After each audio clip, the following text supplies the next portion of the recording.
Buenos días, hermanos. Es un placer para mí y un privilegio estar con ustedes acá. Yo pensé que el pastor Cristian se iba a quedar para traducirme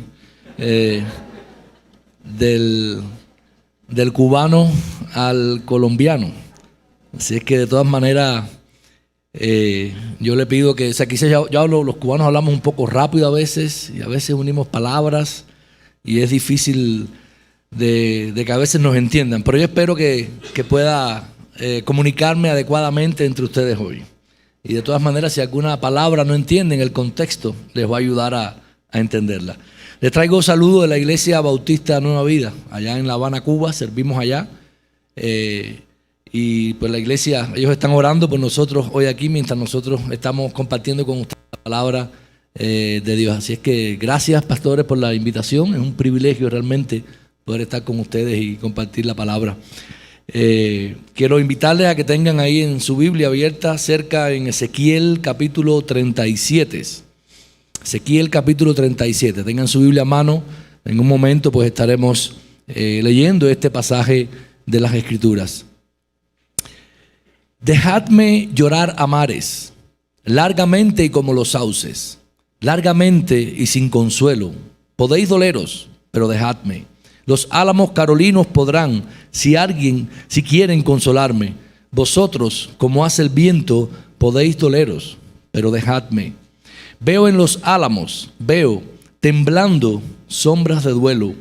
Una a una hojas de sangre, ya no podéis ampararme. Negros álamos tránsidos, qué oscuro caer, amigos. Vidas que van y vienen, ay, álamos de la muerte. Este es un poema de Rafael Alberti tras la Guerra Civil Española, donde él expresa su sentir porque él fue llevado a un exilio forzado y estaba fuera de su tierra. Y el mundo en el que vivimos hoy en día no es un mundo donde los tiempos sean mejores a los cuales Rafael Alberti vivió. Millones de personas tienen que ser o son exiliados todos los años, a veces voluntariamente o a veces forzadamente. Pero como quiera tienen que huir, establecer su vida en un nuevo país completamente extraño al de ellos. Y en la mayoría de los casos, el sentimiento del exilio forzado o el destierro es algo profundo que se apega al alma y al corazón de muchas personas. Esta situación es la misma situación en la cual estaba enfrentando el pueblo de Dios cuando el libro de Ezequiel es escrito. Ellos estaban en el exilio. Su ciudad había sido conquistada, había sido completamente destruida por los babilonios y ellos estaban viviendo en aquel lugar. Ellos habían sido literalmente arrancados de sus casas y habían sido plantados en otro lugar, lejos de su tierra, sin conocer a nadie, con costumbres diferentes, y ellos tuvieron que adaptarse. No tenían ningún poder y simplemente estaban a merced de aquellos que los habían conquistado.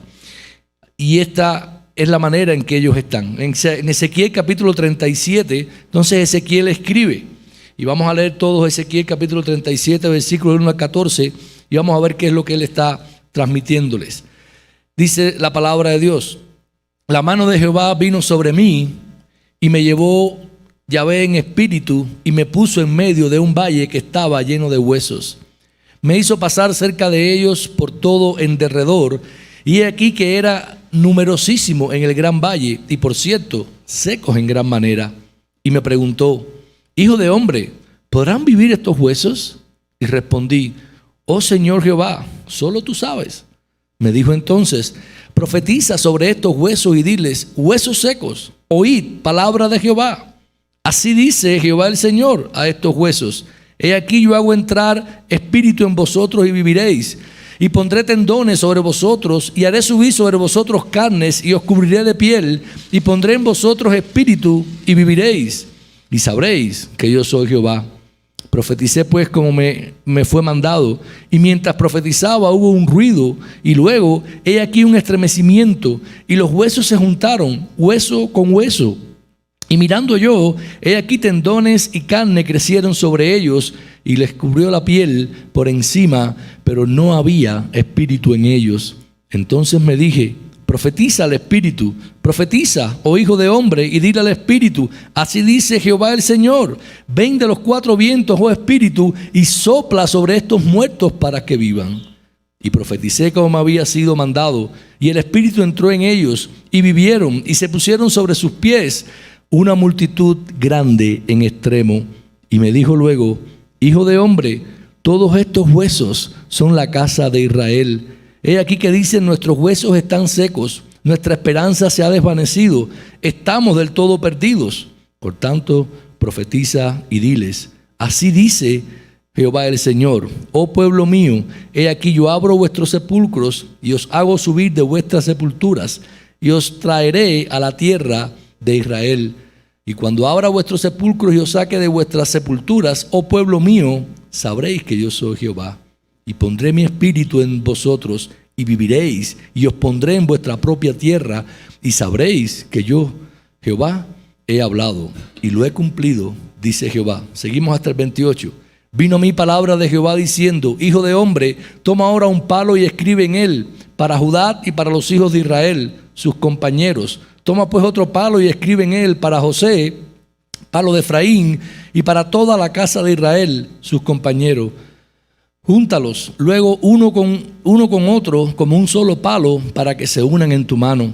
Y cuando los hijos de tu pueblo te pregunten diciendo, ¿no nos dirás qué quiere significar esto? Y diles, así dice Jehová, he aquí yo tomo el palo de José que está en la tierra de la mano de Efraín y las tribus de Israel sus compañeros, y los pondré junto con el palo de Judá y haré de ellos un solo palo y serán uno en mi mano. Y los palos sobre los que escribas estarán en tu mano delante de tus ojos. Y les dirás, así dice Jehová, he aquí, yo tomo los hijos de Israel de entre las naciones donde fueron, y los recogeré de todas partes, y los traeré a su propia tierra. Y haré de ellos una nación en la tierra, en los montes de Israel, y un rey será a todos ellos por rey, y nunca más serán dos naciones, ni nunca más serán divididos en dos reinos, ni se contaminarán más a sí mismos con sus ídolos, con sus abominaciones, y con todas sus rebeliones. Y los salvaré de todas sus rebeliones con las cuales pecaron, y los limpiaré, y me serán por pueblo, y yo a ellos por Dios. Mi siervo David será rey sobre ellos, y todos ellos tendrán un solo pastor, y andarán en mis preceptos, y guardarán mis estatutos, y los pondrán por obra. Habitarán en la tierra que di a mi siervo Jacob, donde habitaron vuestros padres. En ella habitarán ellos, sus hijos y los hijos de sus hijos, para siempre. Mi siervo David será príncipe de ellos para siempre, y haré un pacto de paz con ellos. Será un pacto perpetuo con ellos, y os estableceré y os multiplicaré, y pondré mi santuario entre ellos para siempre. Mi tabernáculo estará en medio de ellos, y seré a ellos por Dios, y ellos me serán por pueblo. Y las naciones sabrán que yo, Jehová, soy el que santifico a Israel, cuanto mi santuario está en medio de ellos para siempre. Oramos. Padre, gracias por tu palabra en esta mañana, Señor. Gracias, porque tu palabra es vida para nosotros. Te suplicamos, Señor, hoy que tu Espíritu use, Señor, la débil palabra humana y tú obres en nuestros corazones. En Jesús te lo pedimos, Señor. Amén. Amén. Hermanos, este pasaje, un pasaje quizás muy conocido y una de las partes quizás de Ezequiel más conocidas por todos los cristianos, es un pasaje que estaba escrito a todos estos pueblos de Israel que estaban en el exilio. Ellos estaban bien atormentados, pasando por problemas difíciles. Si nosotros pudiésemos resumir este pasaje de una manera bien sencilla en una oración, a pesar de que es largo, ¿verdad? Y con algunas imágenes y cosas un poco complicadas, yo les puedo asegurar que este pasaje es un pasaje de aliento que nos está diciendo que en Cristo Dios ha hecho posible la vida en el exilio. En Cristo Dios ha hecho posible la vida en el exilio. Y es importante que nosotros entendamos y comprendamos cómo es que Dios ha hecho posible esta vida para nosotros en el exilio. Bueno, primeramente porque gracias al poder de su palabra y a la vida de su Espíritu, Él nos da vida.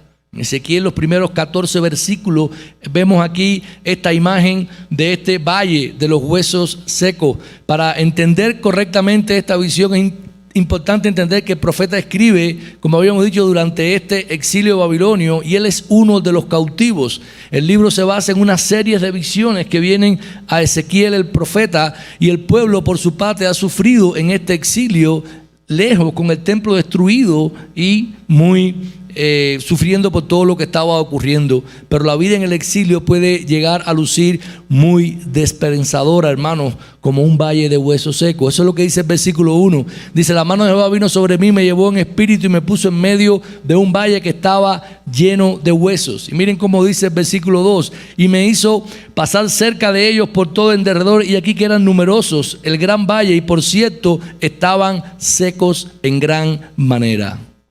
La manera en que describe el valle es que era seco en gran manera. Yo me he asombrado de Bogotá. Ustedes están en medio de una meseta, ¿no?, muy alta, lo cual me ha sido difícil a veces respirar en ella, y están rodeados de montaña y hay un valle en el medio. Y cuando usted oye la palabra valle, justamente la relaciona con algo que es fructífero, con algo que es fértil, con algo que produce, que tiene agua, que tiene ríos, que tiene vegetación. Mientras yo volaba por encima de Colombia, yo veía cuán verde está todo aquí, cuán hermoso es. Pero lo curioso de este valle es que no es lo que nosotros esperamos de un valle. Es un valle que está lleno de huesos, y dice que estaba secos en gran manera.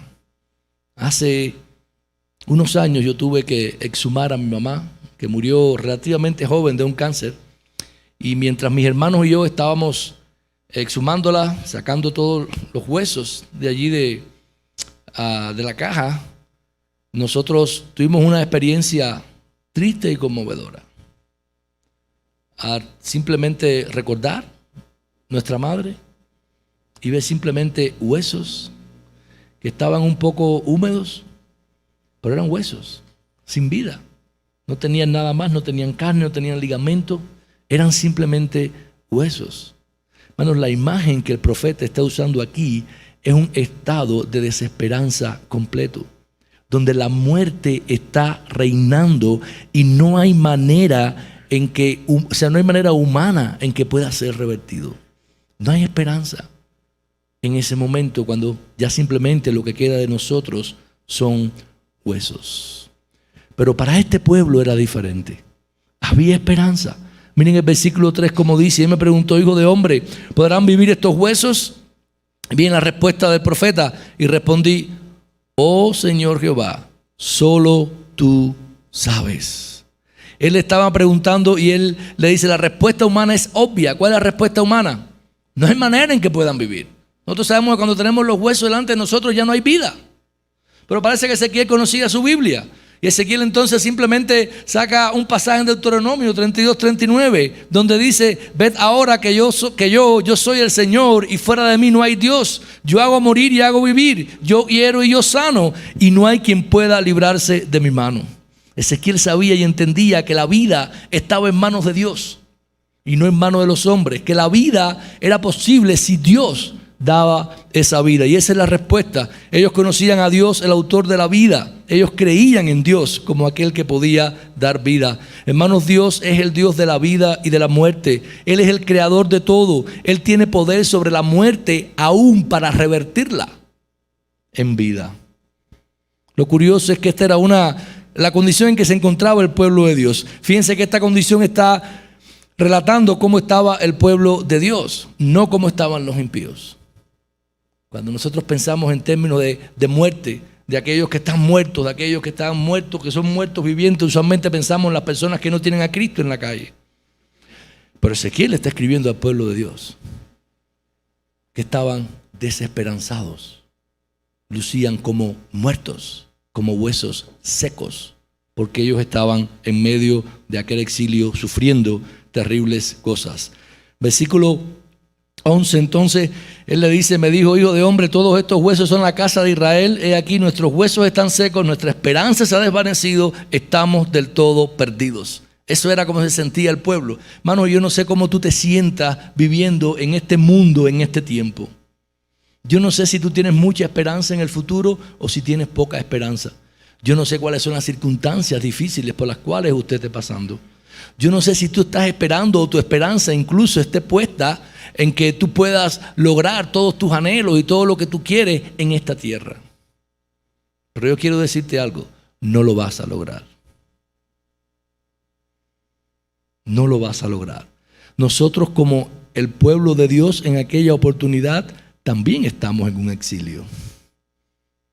Estamos exiliados. Estamos en el desierto. No estamos en el lugar donde nosotros deberíamos estar debido a lo que Dios ha hecho y a lo que Dios ha prometido que va a hacer. Los huesos representan entonces a este pueblo de Dios. Hay momentos difíciles, hermanos, para el pueblo de Dios, no solo en aquel tiempo. De igual manera nosotros estamos exiliados y estamos caminando hacia nuestra patria celestial. Pero pudiera parecer por momentos que estamos secos. Pudiésemos desmayar por momentos. Pudiese que nuestra fe nos falte. Pudiésemos estar enfrentando situaciones difíciles. Hoy en Cuba estamos enfrentando una situación muy difícil. Algo que nunca había ocurrido en Cuba en 62 años. No sé cuándo han estado viendo algunas noticias, pero es nuevo para los cubanos. No sabemos, incluso los cristianos, no sabemos cómo reaccionar, los cristianos cubanos, a lo que está sucediendo. Porque es nuevo para nosotros. Es difícil. Y hemos pasado muchos años de muchas penurias de muchas maneras. Y es fácil perder la esperanza en este mundo. Hay tantas cosas que nos pueden arrebatar la esperanza a la cual nosotros nos asimos. La iglesia del Señor Jesucristo, por sus propias fuerzas e iniciativas, es espiritualmente inoperante y débil en medio de un mundo que le ofrece una resistencia constante y escalada. No se hagan ilusiones. No existen países cristianos, ni existirán gobiernos cristianos en este mundo que puedan satisfacer la vida de un cristiano. Yo no sé cuál es su tendencia política, pero ¿saben qué? No muera por eso. Ninguna de esas cosas son las que Dios ha preparado para nosotros. Ningún gobierno, ninguna tendencia, nada. Nuestra esperanza es más profunda y es más elevada. Y cualquiera que sea el gobierno que tengamos de una u otra manera, créeme, mientras más pase el tiempo y el mundo en el que estamos viviendo, más en contra de la iglesia se estará levantando. Eso es lo que enseña la Biblia. Eso es lo que enseña el libro de Apocalipsis que estuvimos viendo en esta semana con algunos pastores. Necesitamos entender que esa es nuestra condición, pero también necesitamos entender que nosotros contamos con un poder supremo que hace posible que nosotros podamos vivir en este exilio y que hace posible que podamos vivir y tener esperanza aun cuando nuestra esperanza se esté perdiendo. La esperanza radica en el poder de la palabra y del Espíritu que da vida.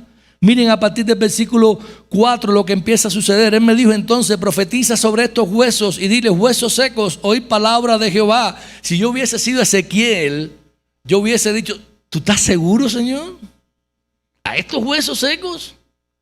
¿No habrá otro valle por ahí? ¿Estamos en el valle adecuado? Requería fe del profeta, predicarle a aquellos huesos secos. Así dice Jehová: a estos huesos he aquí yo hago entrar espíritu en vosotros, y pondré tendones sobre vosotros, y haré subir sobre vosotros carne, y os cubriré de piel, y pondré en vosotros espíritu, y beberéis, y sabréis que yo soy Jehová. Eso es lo que le dice Dios al profeta. Y era difícil para él. Pastores, predicadores que están aquí hoy, o aquellos que aspiran al ministerio, vuestra función es predicarle a huesos secos. No pierdan la esperanza. No pierdan la esperanza cuando usted predica una y otra vez la palabra de Dios y usted cree que no hay respuesta. Esa es la palabra de Dios. Es poderosa. Es poderosa. Tenemos que seguir predicándola a un pueblo que no tiene esperanza o que ha perdido su esperanza. La imagen que nosotros vemos aquí en esta escena es una imagen que requiere fe del profeta, y lo que hace entonces es que él simplemente empieza a predicar. Dice ahí: y profeticé, versículo 7, como me fue mandado, y mientras profetizaba hubo un ruido, y luego he aquí un estremecimiento, y los huesos se juntaron, hueso con hueso. Y mirando yo aquí, tendones, carnes crecieron sobre ellos y los cubrió la piel por encima, pero no había espíritu en ellos. Mientras Ezequiel estaba predicando la palabra de Dios, ¿saben qué pasó? Aquellos huesos secos empezaron a tomar vida. Esta es la imagen que nos está usando aquí el escritor Ezequiel para decirnos que mientras él estaba predicando, mientras la palabra estaba saliendo, entonces el pueblo empezaba a tomar esperanza. Hermanos, qué bueno que usted está aquí hoy oyendo la palabra de Dios, porque esta es la única palabra que puede darle esperanza en medio del mundo en el cual nosotros vivimos. No hay otra. No crea que usted puede ser un cristiano simplemente leyendo su Biblia en su casa. Necesitamos estar reunidos aquí. Necesitamos oír la palabra de Dios predicada. Cuando esto ocurre, hay vida. La vida surge en nuestras vidas. Y eso es lo que estaba ocurriendo aquí. Esa palabra puede suplir la vida que nosotros necesitamos, la esperanza que anhelamos. Esta es la palabra que nos escudriña, nos discierne nuestros pensamientos, que penetra nuestra vida, nuestros corazones. Esa es la palabra que es útil en nuestras vidas para corregirnos e instruirnos. No existe otra manera por la cual Dios obre en este mundo. A veces estamos nosotros esperando y pidiéndole a Dios un milagro. Señor, obra en este mundo. ¿Ustedes saben cómo obra Dios en este mundo? A través de su palabra. Por eso tenemos que oírla, porque es la única palabra que puede traer vida abundante a nosotros, aún en medio de persecuciones, problemas, enfermedades y todo lo que pueda venir a nosotros. Es para darle vida a su pueblo. A veces veo iglesias y veo grupos de cristianos que se pasan la vida orando por avivamiento. ¿Quieres que haya un avivamiento? Predica la palabra. Es la palabra la que tiene el poder de traer vida y avivar nuestros corazones. Si queremos salir de la mortandad espiritual, del pecado que nos asedia, oye la palabra de Dios. Eso es lo que nos ayuda, porque trae vida a nosotros. Pero no solamente la palabra era necesaria, la palabra tenía una combinación. Ahí en los versículos del 9 al 10 nos describe entonces. Dice en el 8 que cuando él lo dijo no había espíritu en ellos. Entonces me dijo, de nuevo, profetiza al espíritu, profetiza, hijo de hombre, y dile al espíritu, así dice Adonai, ven de los cuatro vientos, oh espíritu, sopla sobre estos muertos para que vivan. Y profeticé. Me había sido mandado y el Espíritu entró en ellos y vivieron y se pusieron sobre sus pies una gran multitud en extremo. Yo no sé a cuántos de ustedes aquí les gustan las películas. Si han visto La Momia, la tercera parte de La Momia. En la tercera parte de La Momia, no, es que yo creo que lo sacaron de aquí, En la tercera parte de La Momia, aquel hombre se levanta y empieza a predicar y a soplar sobre el ejército de terracota. Y ellos empiezan a amarse todos los huesos, empiezan a tomar carne, empiezan a hacerlo. ¿Lo han visto? ¿Se acuerdan de aquella escena? Esa es la escena. Ellos se la robaron de aquí. No vayan a pensar que la buscaron de otro lugar. Y eso es lo que estaba ocurriendo. El Espíritu entró en ellos. Y entonces ellos se pusieron en pie y cobraron vida. Hermanos, esa es la combinación perfecta. La palabra y el Espíritu. La palabra y el Espíritu. Porque el Espíritu usa la palabra de una manera tal en nuestras vidas que produce vida, aunque nosotros estemos muertos. Así es que bien hacemos en oír esa palabra, bien hacemos en nosotros venir cerca de Él. Hermanos, nosotros necesitamos esta palabra profetizada de Dios y de su Espíritu, porque nosotros, la promesa que tenemos es que nosotros no vamos a quedar aquí en este exilio, no vamos a quedar en este mundo. Yo lo siento, me encanta Bogotá, pero ustedes no van a quedar aquí. No, hay algo mucho más espectacular que Dios ha preparado para nosotros en la eternidad. Y estaremos en ese lugar. Iremos a ese lugar en el día indicado que Dios quiere. Fíjense los versículos 12 al 14. Por tanto, profetiza y dile, dice Adonai, oh pueblo mío, he aquí yo abro vuestros sepulcros y os hago subir de vuestras sepulturas y os traeré a la tierra de Israel. Y cuando abra vuestro sepulcro y os saque de vuestra sepultura, sabréis que yo soy Jehová. Y pondré mi espíritu en vosotros y viviréis, y os pondré en vuestra propia tierra y sabréis que yo Jehová he hablado y lo he cumplido, dice Jehová. O sea, él le estaba diciendo, hermano, la promesa que nosotros tenemos es una promesa de esperanza, pero fíjense qué curioso y el orden de estas profecías que Ezequiel está haciendo.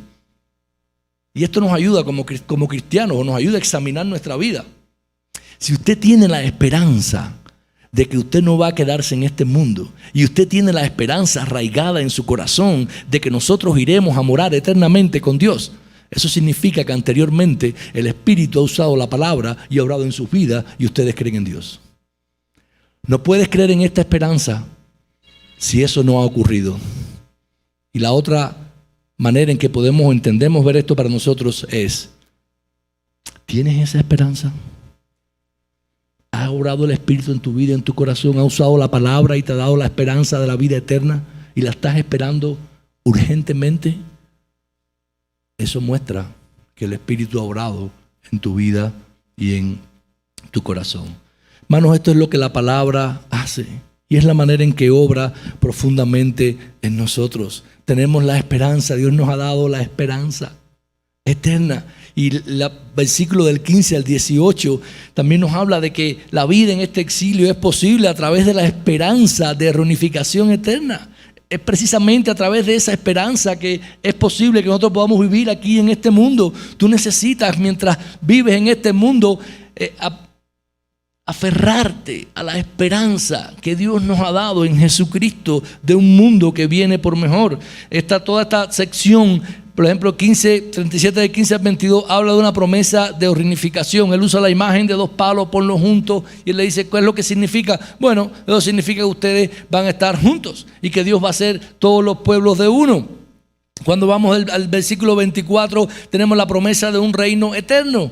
Él dice, voy a establecer entre ustedes un reino eterno. Mi siervo David será rey sobre ellos, y todos tendrán un solo pastor y andarán en sus preceptos y guardarán mis estatutos y los pondrán por obra. Está hablando ahí de toda la promesa del reinado davídico que iba a ser eterno. Mi rey David va a estar sobre ustedes. El versículo 25 es la promesa de regreso a la tierra prometida. Habitarán en la tierra que di a mi siervo Jacob, donde habitaron vuestros padres, y ellos habitarán en ellos, sus hijos, los hijos de sus hijos, para siempre. Y mi siervo David será príncipe sobre ellos para siempre. Hermanos, tenemos una promesa de un reinado eterno, donde estaremos eternamente con Jesús por siempre. Regreso. Estamos llegando, estamos en camino a la tierra prometida. En el 26 le hace entonces la promesa de un pacto perpetuo. Y le dice, haré un pacto de paz con ellos, será un pacto perpetuo. Lo estableceré, lo multiplicaré y pondré mi santuario entre ellos para siempre. Y finalmente 27 y 28 es la promesa de la presencia perpetua de Dios en medio de su pueblo. Dios habitará eternamente con nosotros. ¿No es eso fantástico? ¿No es una promesa que llena nuestra vida? ¿No es algo que nosotros podemos anhelar eternamente? ¿Ustedes se imaginan ese futuro y ese tiempo en el que estamos en esa presencia perenne de Dios por toda la eternidad? Esas son las promesas que nosotros tenemos. Son promesas de vida. Hermanos, mientras nosotros estemos en este mundo, mientras estemos caminando en este mundo, mientras estés enfrentando problemas o situaciones, recuerda, tenemos una promesa de estar eternamente en la presencia de Dios, y ahí estaremos. Esta profecía de la segunda parte se ha cumplido ya en dos maneras.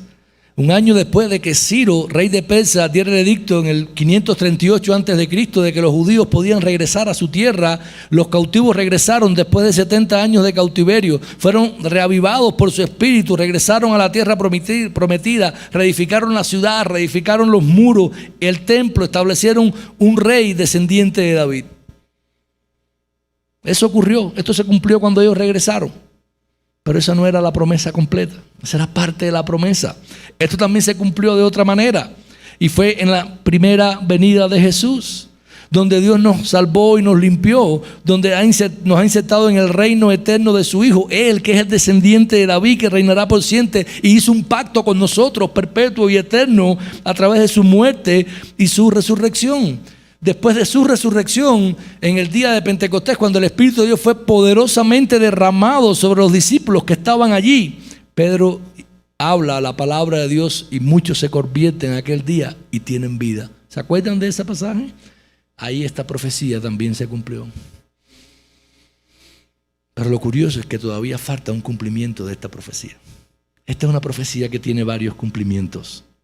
Uno cuando el pueblo regresó, otro cuando Cristo vino y hizo toda su obra, y la que todavía estamos esperando, el fin de este cumplimiento de esta profecía es cuando Jesucristo regrese por nosotros y estaremos perennemente en su presencia.